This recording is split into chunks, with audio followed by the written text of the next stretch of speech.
മുസ്ലിം ലീഗിന്റെ മൂന്നാം സീറ്റ് ആവശ്യത്തിൽ തീരുമാനം കേരളത്തിൽ തന്നെ എടുക്കണമെന്ന് കോൺഗ്രസ് ഹൈക്കമാൻഡ്. UDF-ലെ സീറ്റ് വിഭജന ചർച്ചയിൽ ഹൈക്കമാൻഡ് ഇടപെടില്ല.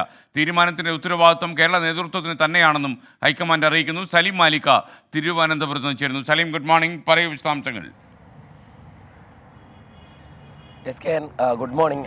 ഈ കേരളത്തിലെ മുസ്ലിം ലീഗിൻ്റെ മൂന്നാം സീറ്റ് വിവാദത്തിൽ ഹൈക്കമാൻഡും കേരളത്തിലെ കോൺഗ്രസിനെ കൈയൊഴിഞ്ഞിരിക്കുന്നു എന്നുള്ളതാണ് ഇതിലെ പ്രധാനപ്പെട്ട കാര്യം. ഇതോടുകൂടി കേരളത്തിൽ കോൺഗ്രസ് ഒറ്റപ്പെടുന്ന ഒരു സാഹചര്യമുണ്ട്. കാരണം ലീഗിന് മൂന്നാം സീറ്റ് നിഷേധിക്കുന്നതിന് കോൺഗ്രസ് പറഞ്ഞിരുന്ന ഒരു ന്യായം, അത് ഹൈക്കമാൻഡിൻ്റെ നിർദ്ദേശം പരമാവധി സീറ്റുകളിൽ കേരളത്തിൽ നിന്ന് കോൺഗ്രസിൻ്റെ MP-മാരെ വിജയിപ്പിക്കണം എന്ന് അറിയിച്ചിട്ടുണ്ട്. അതുകൊണ്ട് തന്നെ നിലവിലെ സാഹചര്യത്തിൽ അധിക സീറ്റ് അനുവദിക്കാൻ കഴിയില്ല എന്നുള്ളതായിരുന്നു ഒരു ന്യായമായി ഉന്നയിച്ചിരുന്നത്. പക്ഷേ ആ ന്യായം തന്നെ ഹൈക്കമാൻഡ് ഇപ്പോൾ തള്ളുന്നു എന്നുള്ളതാണ് പ്രധാനപ്പെട്ട വസ്തുത. അത് മുസ്ലിം ലീഗിനെ സംബന്ധിച്ചിടത്തോളം ഒരു രാഷ്ട്രീയ ആയുധമാക്കി വീണ്ടും ഒന്നുകിൽ ഇന്നലെ നടന്ന ചർച്ചയ്ക്ക് അപ്പുറത്തേക്ക് മൂന്നാം സീറ്റ് ക്ലെയിം ചെയ്യാനുള്ളൊരു കാര്യമായി ഒരു കിട്ടിയ വടിയായി തന്നെ കാണേണ്ടതുണ്ട്. കാരണം കേരളത്തിലെ കാര്യങ്ങൾ കേരളത്തിൽ തന്നെ എടുത്തോളൂ, പക്ഷേ അതിൻ്റെ ഗുണവും ദോഷവും കേരളത്തിലെ കോൺഗ്രസ് തന്നെ ഏറ്റെടുക്കണം എന്നുള്ളൊരു കടുത്ത നിലപാടാണ് ഹൈക്കമാൻഡ് അറിയിച്ചിരിക്കുന്നത്. ഹൈക്കമാൻഡിന്റെ ഈ വിഷയത്തിൽ ഇത് വല്ലാതെ വിവാദമായതിലുള്ള അതൃപ്തി കൂടി പരസ്യമായി രേഖപ്പെടുത്തുന്നു എന്നുള്ളതാണ് പ്രധാനപ്പെട്ട കാര്യം. കാരണം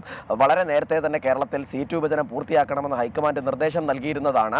ജനുവരിയിൽ തന്നെ അതിൻ്റെ കാര്യങ്ങൾ ആരംഭിച്ച് ജനുവരി പകുതിയോടെ സീറ്റ് വിഭജനം പൂർത്തിയാക്കി ഫെബ്രുവരിയോടുകൂടി തെരഞ്ഞെടുപ്പ് പ്രചരണത്തിൽ കളം നിറയണമെന്നായിരുന്നു ഹൈക്കമാൻഡ് നൽകിയ നിർദ്ദേശം. പക്ഷേ കേരളത്തിൽ ഈ ചർച്ചകൾ തട്ടി വളരെ വൈകി. ഇപ്പോൾ ഈ ഫെബ്രുവരി അവസാനിക്കാറാവുമ്പോഴും സീറ്റ് വിഭജനം പോലും പൂർത്തിയാകാത്തൊരു സാഹചര്യം ഹൈക്കമാൻഡിനെ സംബന്ധിച്ചിടത്തോളം വലിയ അതൃപ്തി കേരളത്തിലെ കോൺഗ്രസ് നേതാക്കളോടുണ്ട്. ഇതിൻ്റെ കൂടി പശ്ചാത്തലത്തിലാണ് ഒരു കടുത്ത തീരുമാനത്തിലേക്ക് ഹൈക്കമാൻഡ് എത്തിയിരിക്കുന്നത്. കേരളത്തിലെ കോൺഗ്രസിനെ പൂർണ്ണമായും കൈയൊഴിഞ്ഞിരിക്കുന്നു. ഇന്നലെ തന്നെ രാജ്യസഭാ സീറ്റ് നൽകുന്ന കാര്യം പരിഗണിക്കാമെന്ന് ഹൈക്കമാൻഡുമായി ആലോചിച്ച് ചർച്ച ചെയ്യാം എന്നുള്ളതായിരുന്നു നിർദ്ദേശം നൽകിയിരുന്നത്. SKN. Okay, thank you Saleem Malik.